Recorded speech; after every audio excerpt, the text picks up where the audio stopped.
Hello. स्वागतम स्वागतम बच्चों। वीडियो आने में काफ़ी लेट हो गई है क्योंकि फ़ोन वगैरह में काफ़ी सारी प्रॉब्लम चल रही थी। काफ़ी हद तक प्रॉब्लम जो है वो ऑलमोस्ट सही हो चुकी है 50-50%। और इसलिए हम लोग थोड़ा सा वीडियो वगैरह लाने में लेट कर दिए। I am sorry for that. लेकिन अब से वीडियो रेगुलर आएगी। अब से थोड़ा सा मैं भी फ्री हो चुका हूँ। तो हम लोग लास्ट लेक्चर जब ख़त्म करे थे तो हमने टोटल चार प्रकार से प्रतिबिंब बनना सीख लिया था लेंस से। और उन चार के बाद हमें दो और पढ़ने रह गए थे कि कौन सा अवतल दर्पण द्वारा प्रतिबिंब का बनना, जिसमें दो रह गए थे। चलो बात कर लेते हैं कौन कौन से रह गए थे। पहला अगर मतलब पहले बात कर लेते हैं क्या क्या हमने पढ़ लिया था। हमने लास्ट लेक्चर तक पढ़ लिया था कि प्रतिबिंब कैसे बनता है, जिसमें हम लोगों ने पढ़ा था जब वस्तु अनंत पर रखी हो, जब वस्तु अनंत तथा वक्रता केंद्र के बीच रखी हो, जब वस्तु वक्रता केंद्र पर हो, तथा जब वस्तु वक्रता केंद्र तथा मुख्य फोकस एफ के बीच में रखी हो। अब हमको कहाँ रखना है? मुख्य फोकस एफ पर। तो हेडिंग बना लेते हैं इसकी। कौन सा था ये? पांचवा था ना। जब वस्तु मुख्य फोकस एफ एफ लिख सकते हैं ना, एफ पर हो। चाहे इसको बोल सकते हैं मुख्य फोकस एफ पर हो, चाहे मुख्य फोकस एफ पर स्थित हो। अब देखो ये रहा हमारा दर्पण। अब देखिए दर्पण में ये कौन सा है? ये है M1, ये है M2। इसके मध्य में आपको पता ही हर बार के तरीके, ये इसका ध्रुव P। अब यहाँ से हम क्या निकाल देंगे? मुख्य अक्ष। मुख्य अक्ष में हम लोग रख देंगे यहाँ पे मुख्य फोकस F, यहाँ पे रख देंगे वक्रता केंद्र C। इसको आप लोग नाप के करिएगा, ठीक है ना। जितना P और F के बीच की दूरी होगी, मैं लिख दे रहा हूँ, जितना P और F के बीच की दूरी होगी उतना ही दूरी F और C के बीच की होनी चाहिए, बराबर होनी चाहिए, याद रखिएगा। चलो देखो अब हम लोग रख देते हैं यहाँ पर एक वस्तु। हमने यहाँ पर रख दी एक वस्तु जिसका नामकरण हमने क्या कर दिया? ए बी वस्तु। अब आपको पता ही है कि वस्तु में हमें मिनिमम मिनिमम यानी कम से कम दो किरण पुंज जो होते हैं उनको गुजारना होता है। जब तक मिनिमम दो किरण पुंज आपस में नहीं कटती हैं, दो किरणें आपस में नहीं मिलती हैं, तब तक वस्तु का प्रतिबिंब बनना इज असंभव। एक किरण से नहीं हो सकता, हमें मिनिमम दो चाहिए, मैक्सिमम आप कितने भी ले सकते हो, ठीक। तो हम यहाँ पे दो लेके चलेंगे। पहला आपको पता ही होगा, हर बार हमने दोनों वीडियो से लगातार देखते आए हैं कि एक हम लोग क्या कहते हैं, किरण पुंज सीधी निकालते हैं यानी कि मुख्य अक्ष के समांतर, और परावर्तन के पश्चात वो मुख्य फोकस एफ से होके चली जाती है। और दूसरी किरण हम किससे गुजारेंगे? वक्रता केंद्र सी से। ऐसे ऐसे अगर गुजारते हैं तो ये टकरा करके वापस उसी में लौट जाती है, ठीक। ये जो है मेरा, इसकी ट्रेजेक्टरी थोड़ी सी रॉन्ग हो गई है, इसकी लाइनिंग जो है हल्की से आपको तिरछी दिखेगी, परंतु मैं अभी आपको समझा देता हूँ। इसका नाम रख देते हैं ए क्यू, इसका नाम रख देते हैं ए टी, ठीक। हमने क्या करा अभी बस समझ लेते हैं। अब ध्यान से देखो, अभी हम बात करते हैं, ध्यान से देखो। हमने क्या करा, यहाँ से दो किरणें गुजारी, पहली ए क्यू किरण और दूसरी A T Kiran. A Q किरण जो थी वो मुख्य अक्ष के समांतर चलती है और परावर्तन के पश्चात मुख्य फोकस से होकर के चली जाती है, सीधी बात। दूसरी किरण ए टी हमने गुजारी जो तिरछी जाती है और टकरा करके तिरछी ही वापस वक्रता केंद्र सी से होकर के लौट जाती है, सही बात, ठीक है ना। यहाँ पे ट्रेजेक्टरी थोड़ी सी रॉन्ग हो गई, वरना ये कुछ ऐसे दिखेगा। रुको, एक तो मैंने ना ये नापा नहीं है, ये बराबर हो भी होना चाहिए, ये ऐसे, और ये भी सीधा होना चाहिए, ये ऐसे, ठीक। अब ध्यान से देखो, अब आप ध्यान से देखोगे तो आप कहोगे सर यहाँ पे तो कहीं ये बिंदु किरणें आपस में कहीं मिली नहीं रही किसी बिंदु पर। तो अगर आप ध्यान से देखिए तो यहाँ से ये दोनों ऐसे टकराती हैं और परावर्तन के पश्चात और मुड़ने के पश्चात ये यहाँ से ऐसे जारी जारी जारी जारी जारी जारी और आगे कहीं पर बढ़ाने पर ये आपस में मिल हमें जाएंगी, ठीक। अब ध्यान से देखो, एक बात और हमने समझना है कि जब वस्तु का प्रतिबिंब वक्रता केंद्र के उस पार चला जाए तो हमने क्या मान लेना है, वो प्रतिबिंब कहाँ बनेगा, अनंत पर बनेगा। ठीक, तो इससे हमें क्या पता चला, यानी कि हम प्रतिबिंब के बारे में बात करें, यानी कि प्रतिबिंब कैसा बनेगा, मतलब कहाँ बनेगा, अनंत पर बनेगा। कैसा बनेगा, देखो किरण नीचे जा रही है, तो अगर मैं इसको पीछे से बढ़ा देता हूं, ये देखो ए डैश बी डैश, उल्टा आभास, वास्तविक उल्टा, वास्तविक उल्टा। और क्या हमने देखा, और दूसरी चीज देखो, वस्तु कितनी बड़ी है और प्रतिबिंब कितना बड़ा है, यानी कि वस्तु से बहुत बड़ा, वस्तु से बहुत बड़ा। क्या हमने बात करी, हमने ये बात करी कि जब वस्तु का प्रतिबिंब बनता है तो वह वस्तु के, एक्सक्यूज मी, हाँ जी, तो हमने क्या देखा, एक्चुअली मैं चेक कर रहा था मेरा वीडियो रिकॉर्ड हो रहा है कि नहीं, क्योंकि ऐसा मेरे साथ बहुत बार हो चुका। मेरे प्रीवियस वाले फोन में मैंने 3 बार यही लेक्चर रिकॉर्ड करा, लिटरली ये मैं चौथी बार रिकॉर्ड कर रहा हूँ। 3 बार रिकॉर्ड करा और तीनों बार वीडियो जो है करप्ट हो गई थी। देखो हमने क्या बात करी, रचना से बात करते हैं, रचना से चालू करते हैं। हमारे पास एक है अवतल दर्पण, अवतल दर्पण का ये द्वारक है M1 M2, जिस पर हमने ध्रुव से मुख्य फोकस की दूरी पर एक वस्तु रख दी, क्या, AB से हमने पहली किरण निकाली AQ, जो मुख्य अक्ष के समांतर जाती है और परावर्तन के पश्चात मुख्य फोकस F से होकर के निकल जाती है। दूसरी किरण हमने तिरछी निकाली जो AT थी, मतलब दूसरी किरण AT हमने तिरछी आपतित करी जो वापस उसी दिशा में लौट जाती है और वक्रता केंद्र से होते हुए चली जाती है। ये दोनों किरणों को आपस में देखा गया कि ये किरणें कहाँ में मिलती हैं, अनंत पर मिलती हैं, अर्थात वस्तु का प्रतिबिंब अनंत वास्तविक उल्टा तथा वस्तु से बहुत बड़ा बनता है। ठीक, यहाँ तक की बात क्लियर हो गई, बस फिर इसके आगे बचा ही क्या, जब इतना ही क्लियर हो गया आपको तो बचा ही नहीं। इसका देखो, तो ये मत बनाना, ये वाला हिस्सा जो है ये तो मैंने आपको समझाने के लिए बताया था, ये डॉटेड लाइन वाला ये भी डॉटेड कर लो। ठीक, ये तो मैंने आपको समझाने के लिए बताया है, ये आपको बनाना नहीं, आपको बनाना कितना केवल है यहाँ तक, इतना आपको अपने नोट्स में बनाना है। चलिए इसको नोट कर लीजिए। तो हम लोग क्या कहते हैं, इसके बाद 1 एंड लास्ट अवतल दर्पण द्वारा प्रतिबिंब बनाना सीखते हैं। उसके बाद हमारा अवतल दर्पण द्वारा प्रतिबिंब का बनना पूरी तरह से खत्म हो जाएगा। फिर हमको इसके आगे पढ़ना है दर्पण के उपयोग, तो पहले से नोट कर लो। चलो नोट हो चुका है सबका, तो मैंने इरेज भी कर दिया और थोड़ा सा इंक बचाने के लिए थोड़ा इरेज कर। छठवां हमको पढ़ना है, जब वस्तु मुख्य फोकस F तथा दर्पण का ध्रुव या केवल ध्रुव लिख दो, ध्रुव P के मध्य हो, P के मध्य हो या बीच में स्थित हो, आप चाहे हो चाहे स्थित हो, दोनों में से कोई, या रखी हो, कुछ भी लिख सकते हो। ठीक, अब देखो यहाँ से फिर से वही मुख्य फोकस हमने खींचा, सॉरी मुख्य अक्ष खींचा, यहाँ से हमने क्या रख दिया, ये मुख्य फोकस F, और हमने यहाँ से लगभग उसी दूरी पे रख दिया वक्रता केंद्र C रख दिया। अब हमको दर्पण कहाँ रखना है, F तथा P के बीच में, सॉरी प्रतिबिंब रखना है, तो यहाँ हमने F तथा P के बीच में क्या रख दिया, प्रतिबिंब रख दिया। एक बात याद रखना, सपोज दैट आपने F और P के बीच की जो दूरी है वो सपोज दैट 4 सेंटीमीटर नापी, तो रखोगे कहाँ, यहाँ 2 सेंटीमीटर पे। ठीक, तो वस्तु कहाँ रखोगे, 2 सेंटीमीटर, ऐसे एकदम बीच से करना। ये मत करना कि आपने 5-6 सेंटीमीटर की खींची तो कहीं भी रख दिया अंदाजा मार के। अगर आप इसको 5 सेंटीमीटर रखोगे तो इसको 2.5 सेंटीमीटर पे रखना।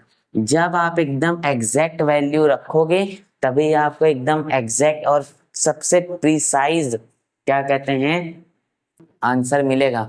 अदरवाइज आप चाहे जितना ट्राई कर लो, थोड़ा थोड़ा जो किरण की ट्रेजेक्टरी होती है, जो लाइनिंग होती है ना, वो आपसे मैच नहीं होने वाली। तो एक बात याद रखना, जब भी लेंस बनाना तो एकदम एग्जैक्ट बनाना, जब भी उसमें आप ये सब करना तो भी एग्जैक्ट ही करना, 1 सेंटीमीटर का भी ऊपर नीचे फर्क ना हो, वरना 1 सेंटीमीटर से भी बहुत बड़ा अंतर आ जाता है। याद रखिएगा ये सारी बातें, है ना। जब आप क्या कहते हैं आई के डॉक्टर जैसे आई के डॉक्टर जो होते हैं वो आपके आई का जो गॉगल्स वगैरह बनाते हैं ना, आप मार्केट वगैरह जाते हो जो चश्मा आपका चेक करते हैं ना, आंखें चेक करते हैं, फिर उससे आपको कौन सा लेंस लगेगा, कितने का लगेगा, है ना, कितना मोटा कितना पतला लगेगा, ये सारी चेक, अगर उनमें मिलीमीटर का भी गलत हो जाता है ना तो पूरा चश्मा खराब हो जाता है, आपकी आंखें बर्बाद हो सकती हैं। तो ये सारी चीजें बहुत प्रिसाइज होती हैं, ये सब बहुत ध्यान से देखना पड़ता है। ठीक, मैंने कैसे प्रिसाइज खींचते हैं मैंने इसकी वीडियो एक ऑलरेडी डाल रखी, अगर वो तो मैंने आईपैड में शूट करी थी, अगर वो ना समझ में आई होगी तो मैं एक नोटबुक पर खींच करके आपको एकदम एग्जैक्ट बता दूंगा, ठीक है। वो भी वीडियो जल्दी ला देंगे, शूट रखी है बस लाना रह गया उसको। ठीक, अब ध्यान से देखो, हमने क्या रखा एकदम बीचों बीच, हमने एफ और पी को बीच में रख दिया, वस्तु वस्तु का नामकरण कर देते हैं ए बी। अब हम यहाँ से हमें वही करना है, क्या, किरण गुजारनी कितनी, मिनिमम मिनिमम 2।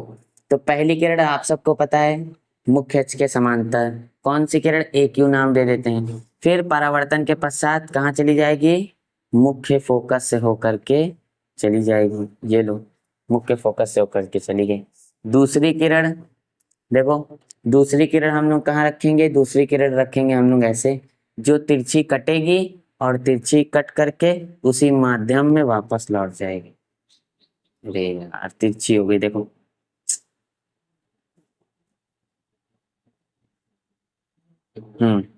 अब ऐसे ही, अब आप थोड़ा सा गौर करके अगर देखो, अगर आप वीडियो को थोड़ा सा बैक करके जाओगे देखोगे तो आपको, जो मैंने पिछली बार अभी जस्ट लास्ट 5वें नंबर वाला बनाया था, सेम टू सेम वैसे ही है कि नहीं।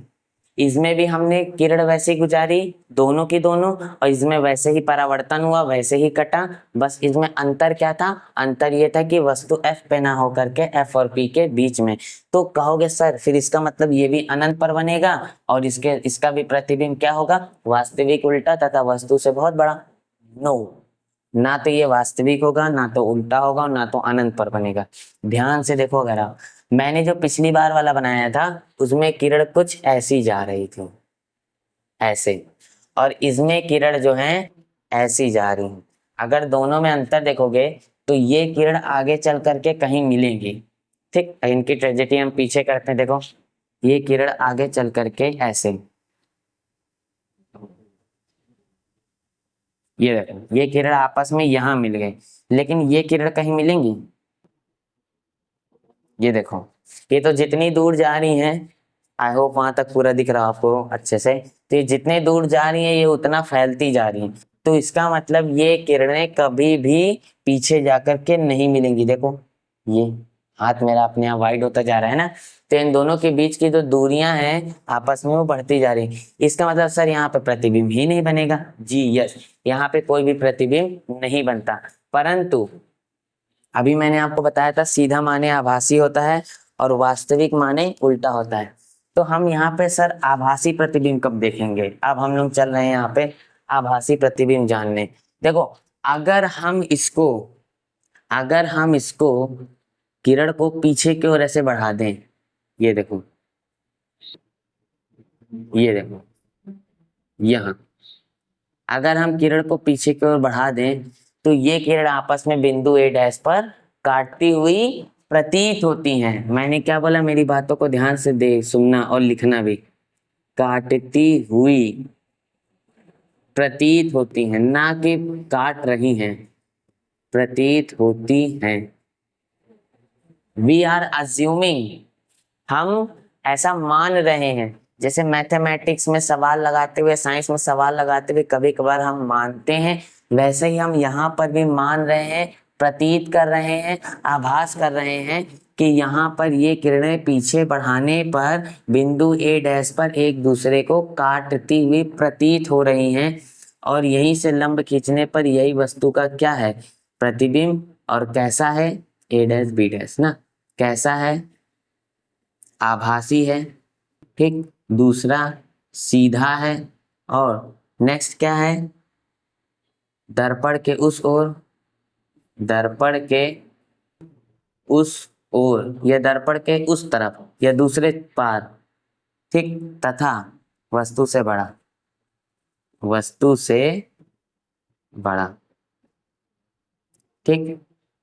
राइटिंग पे मत जाना, मैं फटाफट बस लिखता जा रहा हूँ, इसलिए बोल भी रहा हूँ तेज। हमने क्या देखा, हमने 5 पढ़े जिसमें हमने सब में देखा कि वास्तविक उल्टा, वास्तविक उल्टा, वास्तविक उल्टा, कुछ वस्तु से छोटे, कुछ वस्तु के बराबर, कुछ वस्तु से बड़े। लेकिन ये आभासी और सीधा बनेगा और दर्पण के उस पार बनेगा और वस्तु से बड़ा बनेगा नहीं, बनेगा नहीं, बनता हुआ प्रतीत होगा। अगेन मैं क्या कह रहा हूं, बनता हुआ प्रतीत होगा। आप खुद ही दिमाग लगाओ, क्या आप दर्पण के उस पार प्रतिबिंब बनना अज्यूम कर सकते हैं? आप शीशा लो, शीशे क्या क्या उस पार आप दिखेगा आपको कुछ? शीशे के उस पार रोशनी जा सकती है? नहीं जा सकती ना। शीशे के उस पार तो क्या कहते हैं, कलई करी होती है जिससे वो दर्पण बन जाता है। एक कांच लिया, कांच के हमने इस पार कलई कर दी तो ये दर्पण बन गया ना। अब लाइट जो है यहाँ से आके रिफ्लेक्ट होके चली गई तो पीछे कैसे जाएगी? पीछे नहीं जा सकती। तो हम ऐसा अज्यूम करते हैं पीछे करने से, कि ऐसा अज्यूम किया जाता है कि इनको पीछे बढ़ाएंगे तो पीछे ये एक दूसरे को काटती हुई प्रतीत होंगी। यहाँ पे सब कुछ डॉटेड लाइन से, याद रखना, सब कुछ डॉटेड लाइन से। डॉटेड का मतलब होता है अज्यूम हो रहा है, इट इज नॉट रियल। कहोगे सर ये भी डॉटेड लाइन है, हाँ अनंत पर कहाँ बनेगी आपको खुद ही नहीं पता, हमें भी नहीं पता। चलो यहाँ तक अगर आपको समझ में आ गया हो, एक बार रचना देख लेते हैं। रचना क्या है, माना अवतल दर्पण M1 व M2 रखे हैं, जिसके दर्पण के ध्रुव P से F के मध्य, मुख्य फोकस F के मध्य एक वस्तु AB रखी हुई है। AB से एक किरण AQ मुख्य H के समांतर गुजारी जाती है, जो परावर्तन के पश्चात मुख्य फोकस F से चली जाती है, तथा दूसरी किरण, इसका नामकरण करना भूले, AT, तथा दूसरी किरण AT तिरछी गुजारने पर वह उसी रास्ते से वक्रता केंद्र C से होते हुए चली जाती है। ये दोनों किरणें आपस में कहीं नहीं, ये दोनों किरणें आपस में दूर हट जाती हैं, अतः इन्हें पीछे बढ़ाने पर ये आपस में एक दूसरे को काटती हुई प्रतीत होती हैं बिंदु A' पर। अतः यही वस्तु का आभासी सीधा प्रतिबिंब है। अब दर्पण की प्रकृति क्या है, आभासी सीधा, दर्पण के उस ओर तथा वस्तु से बड़ा। समझ में आ गया? नोट कर लो। तो इसके आगे एक और हेडिंग पढ़ लेते हैं, अवतल दर्पण के उपयोग। अवतल दर्पण के उपयोग हमको पढ़ना है, नोट कर लीजिए, फिर इसके बाद अवतल दर्पण के उपयोग पढ़ाया जाए। हम लोग क्या देखने जा रहे हैं, अवतल दर्पण के उपयोग। अवतल दर्पण के उपयोग, यार आप लोगों के लिए ये अभी नया होगा, आप लोग इसको जस्ट पढ़े तो आपको मे भी मजा आ रहा हो, बट मेरे लिए बहुत ही ज्यादा उबासी वाला काम हो गया, क्योंकि इसको मैं लिटरली 3 बार शूट कर चुका हूँ, same part, same time, same location, same खड़े होकर के, और तीनों बार करप्टेड हो गया। तो मेरे लिए समझ लो एक तरह से मैं एक ही चीज दोहराते जा रहा हूँ, एक ही काम बार बार डेली आकर के।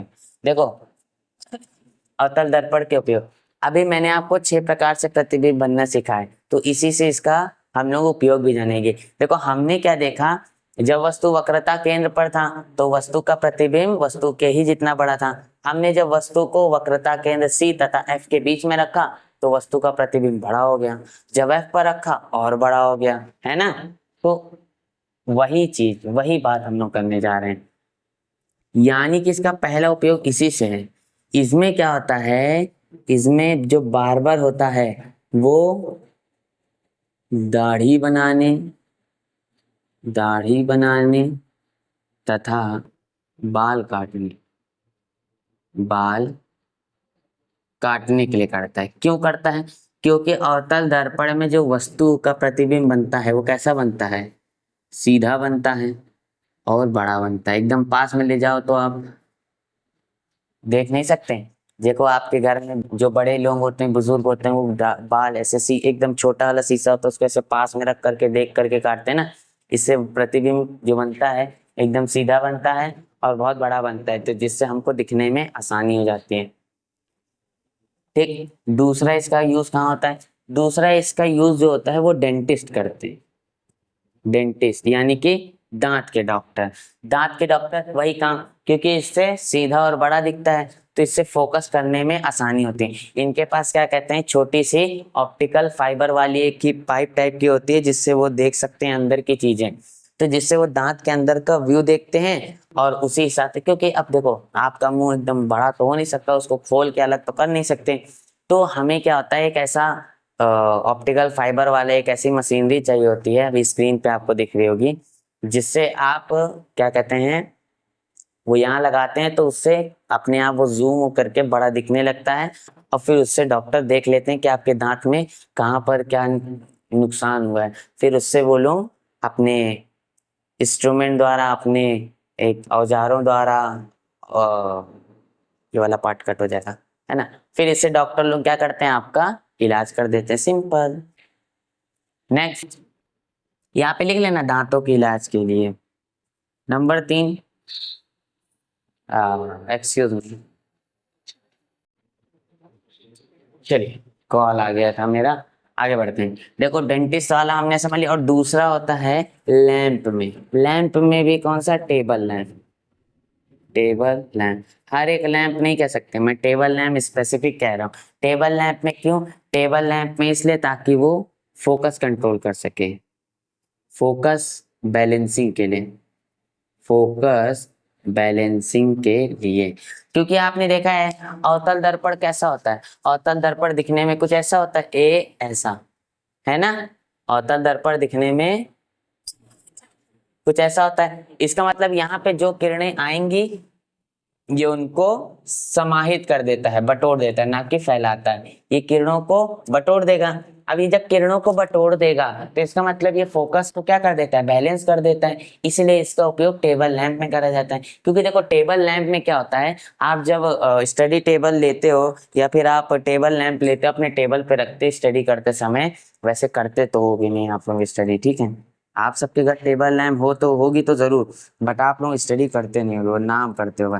तो देखो टेबल लैंप में क्या होता है, जब हम लोग रखते हैं तो टेबल लैंप रखने के बाद एक ही जगह पर जहाँ पे आपकी बुक्स या नोटबुक्स होती हैं केवल उतनी ही एरिया में ज्यादा लाइट गिराती है और आसपास एकदम कम लाइट होती है। तो अगर आप अंधेरे में उसको रख करके पढ़ो तो ऐसा नहीं कि टेबल लैंप जला देंगे तो पूरा कमरा उजाला हो जाएगा, पूरा टेबल उजाला नहीं, पूरा टेबल उजाला नहीं होता, जिस जगह उस टेबल लैंप का मुंह होगा, जैसे टेबल लैंप ऐसे बना देते हैं इधर, ये देखो टेबल लैंप कुछ ऐसी होती है, मैं एकदम गरीबों वाली मतलब हम लोग वाली बनाता हूँ,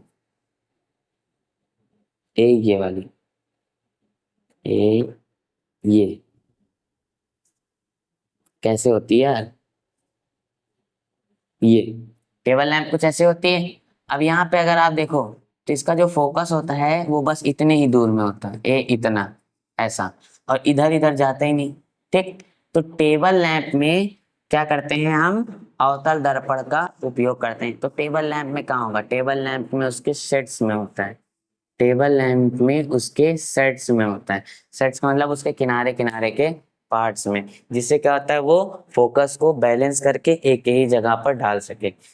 चौथा चौथा वगैरह आप लिख सकते हो, मोटर कार में होता है, और टॉर्च सबसे बेहतरीन, टॉर्च, टॉर्च में भी होता है, टॉर्च में होता है अवतल दर्पण का उपयोग। टॉर्च में कैसे होता है, देखो टॉर्च में ऐसे आपकी टॉर्चें होती हैं ना, टॉर्च ऐसे आपकी होती है ऐसे, ये रही आपकी टॉर्च, यहाँ लगा देते हैं बटन। अब आप जब बटन दबाओगे तो देखो फोकस कुछ ऐसे निकलेगा, ये, और इधर हल्का हल्का ऐसे हल्का हल्का, है ना। आप देखो जब भी फोकस करते हो, मान लो ये एक वॉल है, ये एक वॉल है,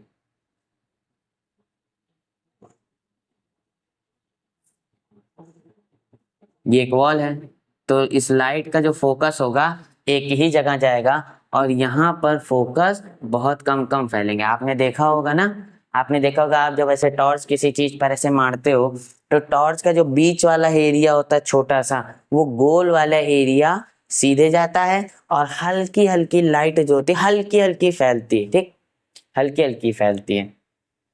तो हम लोग अवतल दर्पण में अवतल दर्पण का उपयोग यही सारे काम के लिए करते हैं। और भी बहुत सारे उपयोग हैं इसके, इतना नोट कर लो तो इसके आगे और भी बता दें। और भी बहुत सारे हैं, जैसे सौर भट्टियों में, सौर भट्टी जानते हो ना, ऊर्जा जिससे बनाई जाती है, एनर्जी। लिखना हो तो आप वो भी लिख सकते हो, याद कर सकते हो। सौर भट्टी है ना, सौर भट्टियों। अब भट्टी कैसे लिखते हैं यार, सौर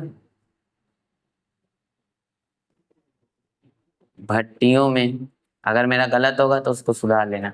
सौर भट्टियों में इनका उपयोग होता है। सौर भट्टियों में क्यों होता है, जो सूरज से आने वाली रोशनी होती है, प्रकाश होता है, एनर्जी होती है, उसको कन्वर्ट करने के लिए हम लोग सौर भट्टी में अवतल दर्पण का उपयोग करते हैं। ये वही वही फिर से वही बात, ये क्या करती है, फोकस को बैलेंस करती है। चलिए नोट कर लीजिए फटाफट।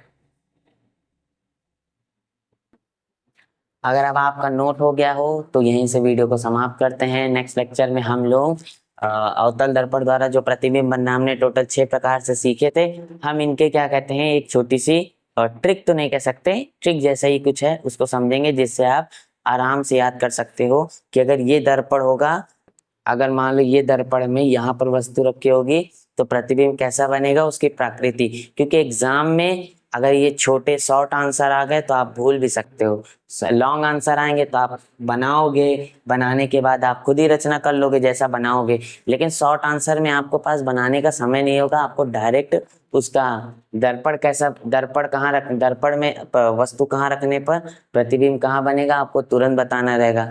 फॉर दैट रीजन हम लोग एक वीडियो एक्स्ट्रा लेकर आएंगे कल फिर से, जिसमें हम लोग देखेंगे कि हम लोग कैसे इसको फटाफट याद करें। तब तक के लिए वीडियो एंड करते हैं। Good night, see you tomorrow.